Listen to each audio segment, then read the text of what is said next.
This food truck row right here was part of the opening ceremonies of the first day of the week of Idaho Gives.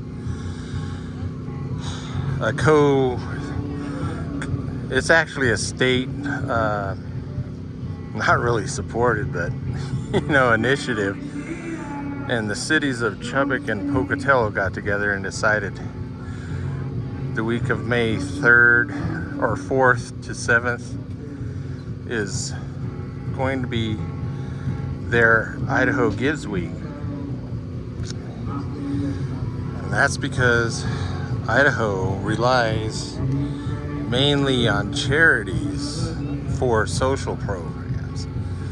Not much taxpayer funding goes to social programs in Idaho, so the state created this Idaho Gives Day to try to remind people that social programs in Idaho are mainly handled by the private charities, and you need to donate.